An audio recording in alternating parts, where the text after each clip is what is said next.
Olá, seja muito bem-vindo, bem-vinda ao Visão Parlamentar. A ideia aqui, gente, é mostrar o que pensam e também o que fazem os deputados estaduais mineiros. Nosso convidado é o deputado Luizinho. Prazer, deputado. Prazer, muito obrigado. Espero que o nosso papo seja muito agradável. Sim. O deputado Luizinho do PT está no seu primeiro mandato. Trouxe do Executivo bastante experiência como prefeito de Alfenas, no sul de Minas, por 3 vezes. Vamos conversar sobre segurança, sobre fim de pedágios e trabalho escravo. Infelizmente, Minas é o campeão no número de pessoas resgatadas nessa situação. Outro assunto é a proposta que concede autonomia administrativa e financeira às escolas do Estado.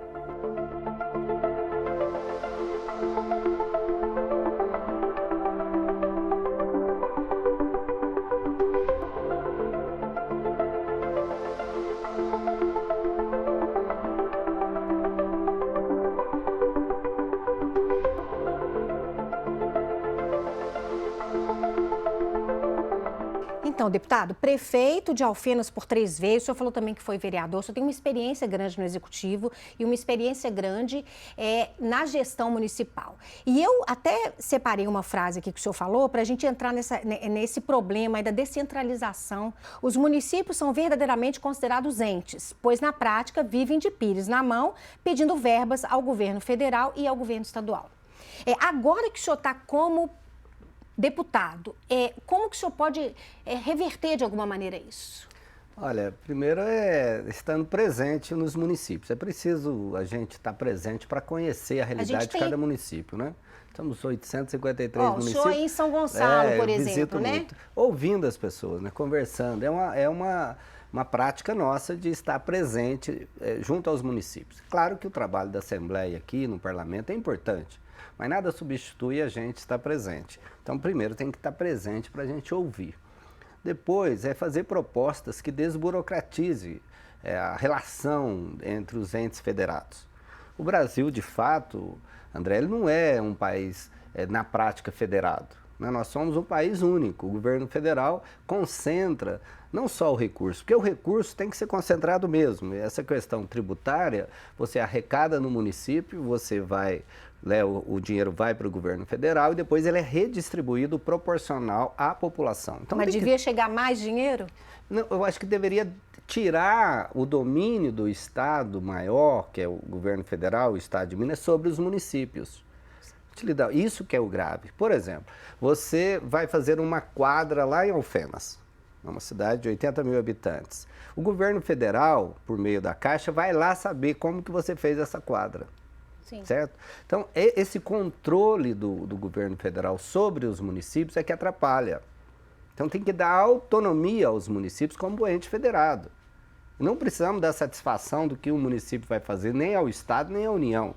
Sim. Isso é federação. A questão das emendas, a gente tem até aqui também no Instagram do senhor, emendas que o senhor concedeu, por exemplo, para a PAI de Nova Divisa.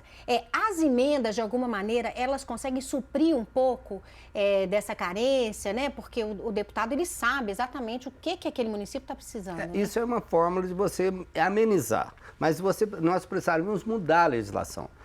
Quando eu cheguei aqui, André, nós apresentei ao presidente e aos líderes aqui um projeto que deu origem àquele projeto de transposição de recursos, que eram recursos que estavam parados nas contas dos municípios. Na área da saúde? Na área da saúde. Depois ampliou um pouco, mas de convênios passados, liberou 6 bilhões de reais, dinheiro que estavam parados, rendendo juro aos bancos. Os bancos não rende juro à prefeitura, os bancos emprestam esse dinheiro que estava parado a 15%, 20% ao mês. E esse dinheiro parado nos municípios de convênios antigos. Então, o município tem que ter autonomia, tem que dizer, deixa o município administrar. O melhor governante é o prefeito. E esse recurso liberado a partir dessa ação dos deputados, né, do senhor, inclusive, ajudou o município? Chegou sim, na ponta? Porque ele está livre. Então, o prefeito sabe onde vai gastar o dinheiro. Não precisa dizer para o prefeito, olha, prefeito, a senhora, prefeita, vai gastar numa ambulância. Ou vai gastar para reformar o PSF. Aí, se for construção, não pode, tem que ser reforma. Você entendeu? Que é uma ingerência burocrática, desnecessária do ente maior, do governo federal, do governo do Estado, sobre os municípios. Então, isso está errado. Não é questão só tributária, não é dinheiro só, é relação, deixar os municípios se autogerirem, compreendeu? É assim na federação, autonomia. Você pega o Brasil, desde que chegou aqui, Tomé de Souza, e unificou as capitanias hereditárias em 1540, que era federação, né? O governo era em Portugal. Depois unificou, criou o primeiro governo geral do Brasil, centralizou.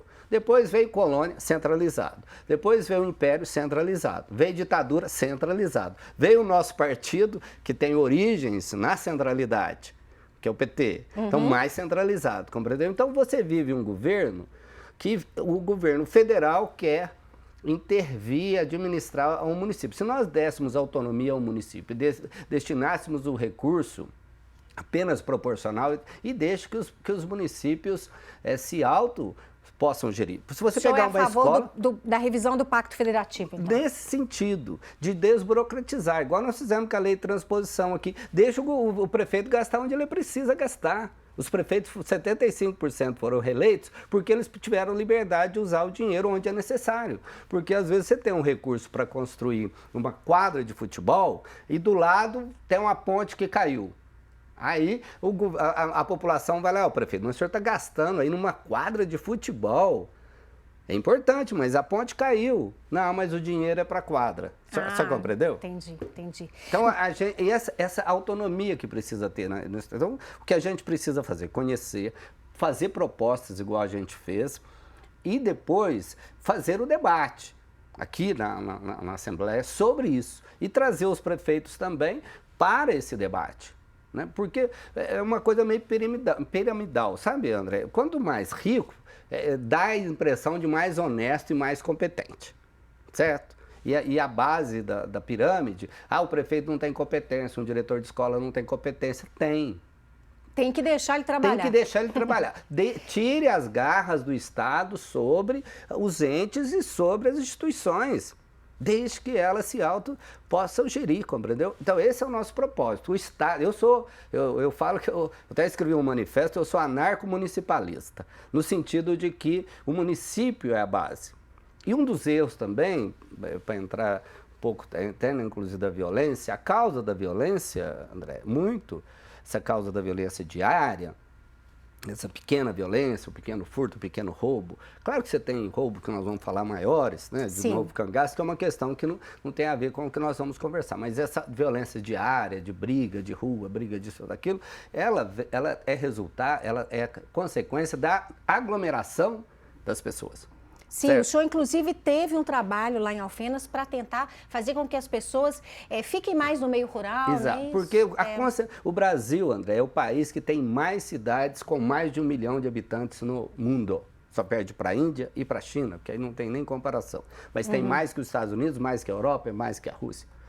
Então, essa ideia que o brasileiro tem de que a cidade tem que crescer, minha cidade não cresce, o censo tem que ter mais. Então, nós tiramos as pessoas no meio rural, e há um censo, assim, que eu chamo de socio-neural, mundial, que quase que impõe que você saia do campo para ter monocultura, alimentar o mundo e não alimentar a gente, para exportar, para commodities, traz para a cidade pequena e depois vem para a cidade grande, para ter reserva de mão de obra barata. Isso causa violência. Aglomeração. Belo Horizonte, com 3 milhões de habitantes, quase, deveria ser uma cidade, deveria ter 100 cidades, que pequenas. Os Estados Unidos têm 38 mil cidades, a França 20 mil cidades. Só o Brasil que tem esse negócio de ter cidade grande. E isso que gera violência. Deputado, então vamos falar da violência, mas já em outros níveis, né?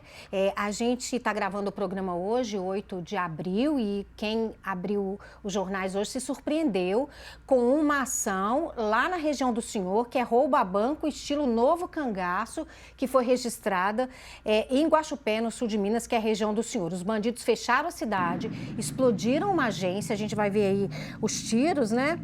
Atiraram de fuzil contra a sede da Polícia Militar e a base da Guarda Civil e uma viatura da corporação também foram alvejadas. Que informação que o senhor tem sobre isso? E isso te surpreendeu, te assustou? Porque já teve uma ação anterior assim, né? Nós já tivemos algumas lá no sul de Minas.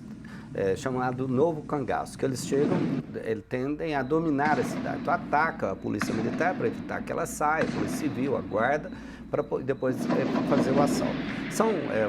É um novo tipo de crime organizado. Crime violento, organizado, muito bem armado, é um outro tipo de violência.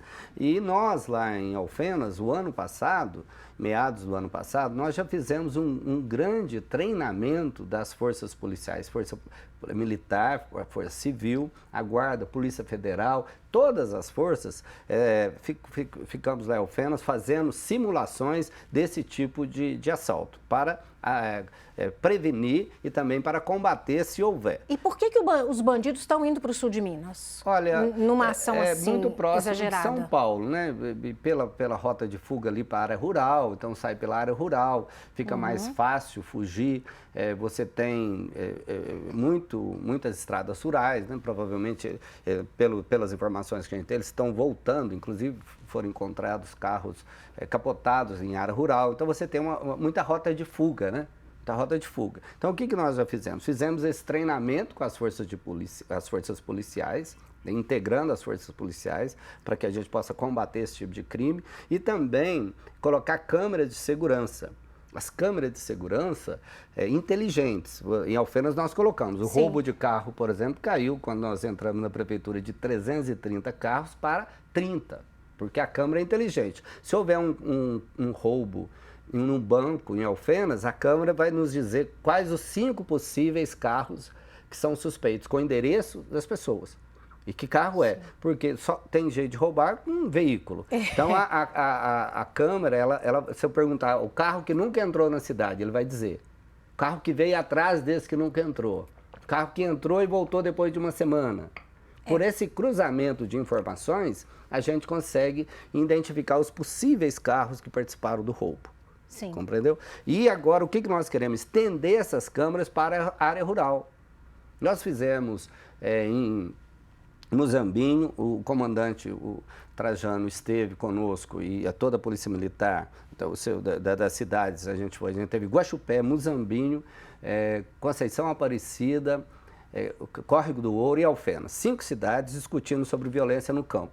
E a nossa proposta de violência, de roubo no campo, até por conta do café, que está muito alto, a saca de café, é colocar as câmeras na área rural. Perfeito. Então, é uma das nossas propostas. Cobrir também com monitoramento toda a nossa área rural. Então, o crime ele muda de forma e de lugar. Se você vai dificultando a vida deles ali no sul de Minas, eles infelizmente acabam indo para outro lugar, outro lugar vai se organizando também. Perfeito. O deputado tem uma preocupação muito grande com a questão do trabalho escravo. Inclusive, infelizmente, Minas Gerais, pelo 2º ano consecutivo, é campeão do número de resgate de pessoas que estão em situação análoga à escravidão. Deputado, o senhor tem um projeto de lei para tentar penalizar empresas e municípios que contratem pessoas eles buscam, e façam isso com os trabalhadores. Tem Alagoas, norte do Paraná, vem muita gente de fora, da região do sul de Minas, por exemplo, apanhar café. Vem de outra região. E o problema maior, André, é o alojamento, certo? Trazem as pessoas, prometem mundos e fundos. Então, é sazonal, 3, 4 meses, são 3, 4 meses, colocam em situações degradantes, em alojamento dentro das fazendas, improvisam esses alojamentos. Cobram também? Cobram para a pessoa morar? Cobram, não, já chega devendo. Por exemplo, vai buscar alguém lá no norte de Minas, lá em Coração de Jesus, vai lá em Birilo, vai em qualquer cidade, vai buscar o trabalhador, promete mundos e fundos. Chega aqui não tem nenhum fundo e bota numa situação absurdo, degradante. Né? Não são todos os empresários. Há de separar o joio do trigo, mas 2, 3 que fazem isso compromete toda a nossa produção, envergonha o nosso Estado. E não precisa disso. Então, o que é preciso fazer? O que nós estamos propondo? Que esse alojamento, ele tenha, que se você for trazer trabalhadores de outra região, o alojamento tenha que ter um alvará sanitário na prefeitura. Certo? A água, que tipo de água que tem lá, se tem banheiros, se tem alojamento, as condições, como se você tivesse uma pensão, um hotel, assemelha-se a isso, porque vai trazer pessoas e vai ficar alojado. Hoje vai lá, coloca, eu já vi trabalhadores em tuia de milho, em chiqueiro que eles improvisam, curral que eles improvisam, porque já é muito sazonal, então não vai fazer uma construção.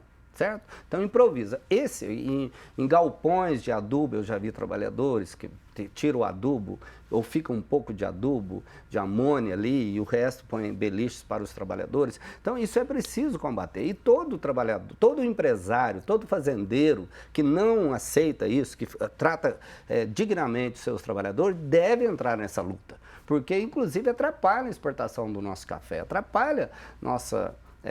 além dessa questão desumana, né? Então, todo fazendeiro deve fazer isso. É uma luta, nós conversamos com o Carlinhos Calazans nessas cidades todas, fizemos reuniões prévias sobre isso, né?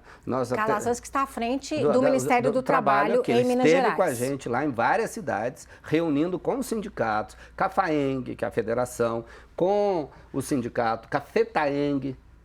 Qual que é a nossa proposta? Fazer uma grande convenção coletiva de trabalho lá no Sul, uma grande convenção coletiva de trabalho com os produtores e os empregados, ou seja, os produtores por meio da FAENG, os empregados por meio da FETAENG. E você traz todos esses sindicatos que tem lá na região e vamos fazer uma grande convenção coletiva colocando regras claras. E a maioria, 95% dos fazendeiros, são a favor porque não querem trabalho escravo. E repudiam essas pessoas que fazem isso, certo? Então, nós estivemos trabalhando preventivamente. Tem a questão também, junto com isso, o pequeno empregador que tem a economia, além do familiar, que ele quer contratar 2, 3 trabalhadores, ele tem uma dificuldade de registrar. Sim. Então, nós precisamos resolver essa relação também. Então, o senhor está bem ligado nessa questão. Claro, é uma questão, a nossa região, o principal produto lá é a cafeicultura. E ela tem que servir a enriquecer o país, dar o ganho para o empregador, mas não pode sacrificar os nossos trabalhadores. Perfeito. Outra ação do senhor em relação ao sul de Minas é a questão dos pedágios. A gente vai mostrar aqui no Instagram mobilização que o senhor fez em relação à cobrança excessiva de pedágios nas rodovias lá do sul. São 152 cidades dependentes umas das outras. Eu queria que o senhor falasse por que o senhor defende o fim do pedágio e se isso também não vai dar estradas mais ruins para as pessoas, se não cobrar. Mas nós já pagamos para isso. Eu gosto de ter teoria e prática, eu sou mais empírico do que teórico. Na nossa cidade, Alfenas, nós fizemos mais de 200 quilômetros de recap.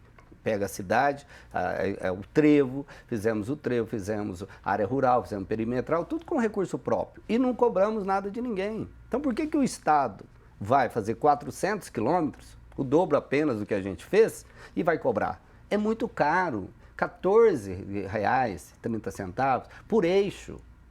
Então, um caminhão paga R$ 150 às vezes. Isso compromete a nossa economia.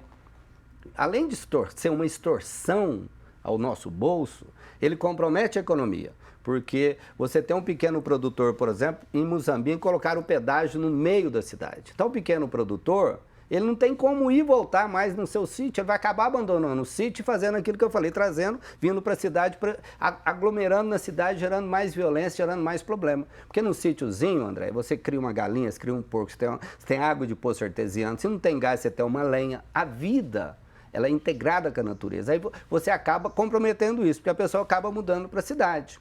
Você tem saúde, por exemplo. Quem mora em Guaxupé trata câncer, né, um tratamento oncológico em Alfenas. Radioterapia você tem que ir todo dia.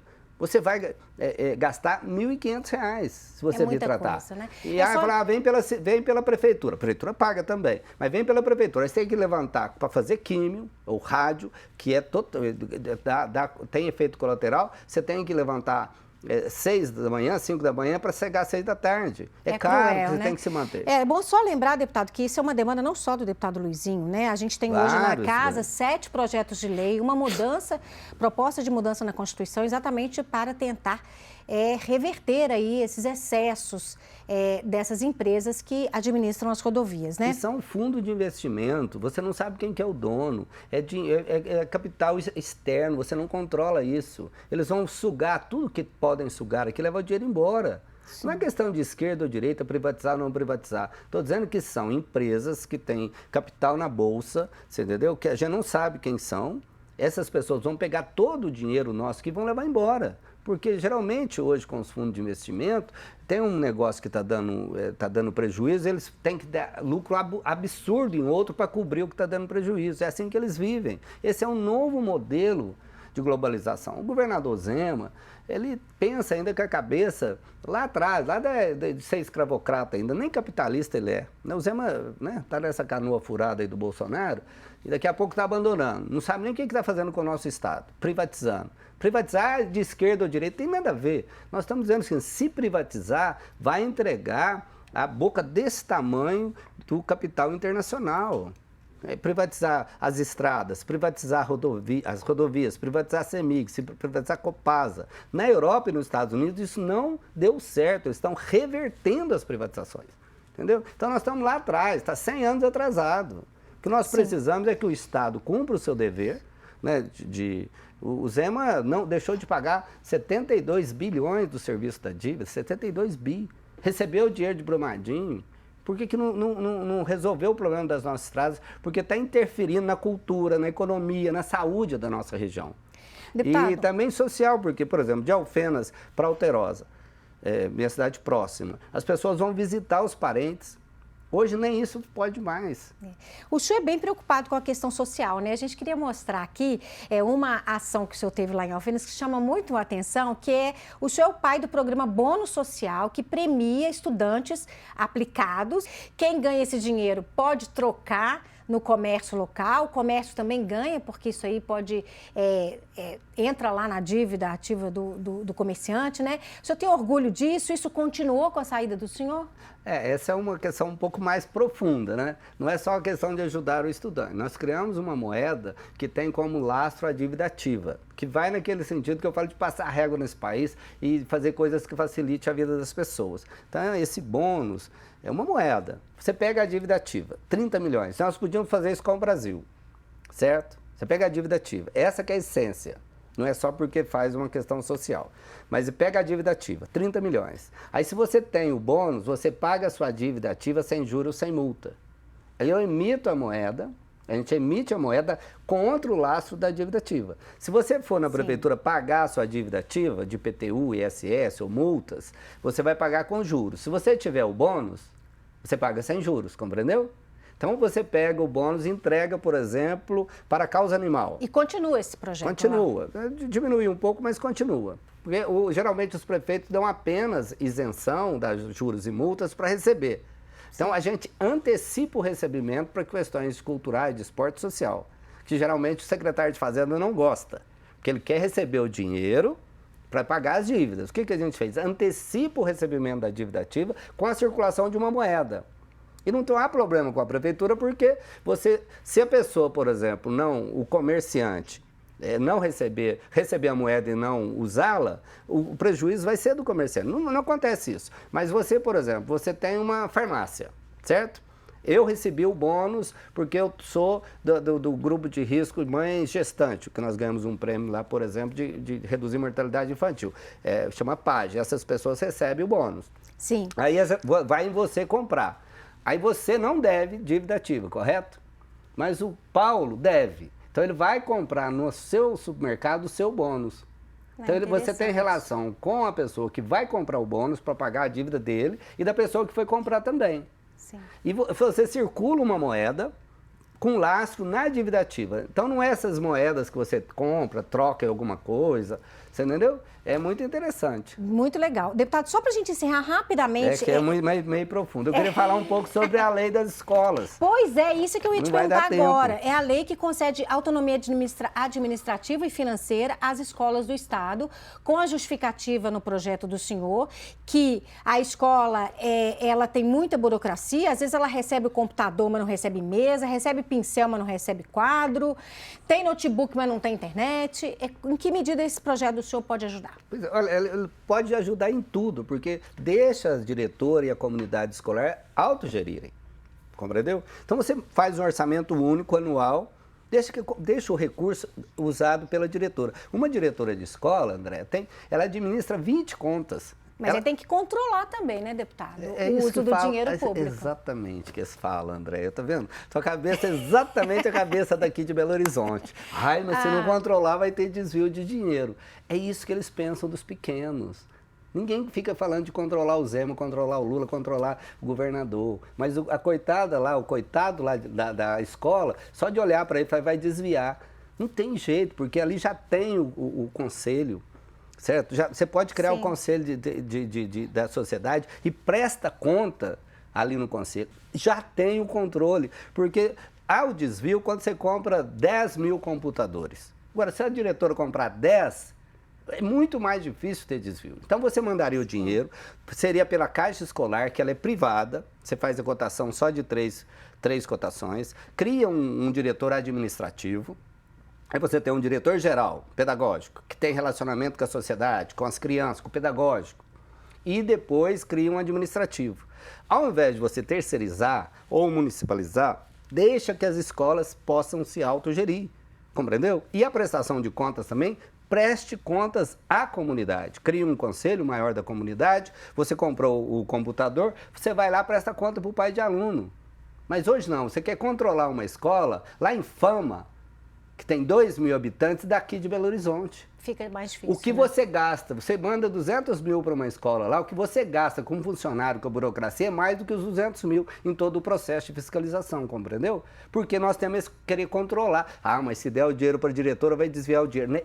É o contrário. Quanto menor a cidade, é quase que eu falo que é quase que é uma autogestão, que é um princípio o anarquismo não é uma anarquia, não. O povo às vezes pensa. Anarquismo é você ter menos Estado controlando a vida das pessoas e deixar as pessoas se autogerirem.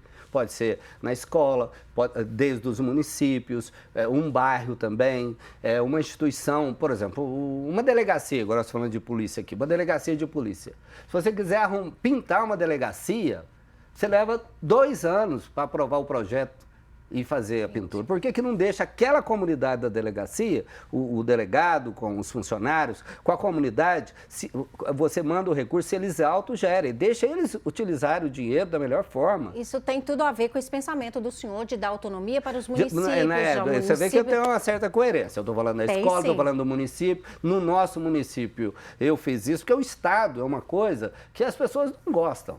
Ninguém gosta de prefeitura. Eu nunca misturei minha vida com prefeitura, porque o Estado é ruim, o Estado não é bom, certo? As pessoas não gostam do Estado. Tem que deixar as pessoas não preocupar com essas regras estatais, sabe? Perfeito. Deputado, nosso tempo acabou. Muito que obrigada. Pena. Queria conversar mais sobre isso. Poderíamos falar, tinha um monte de pergunta aqui. Pois é, mas o senhor realmente aprofundou nas coisas importantes do seu mandato.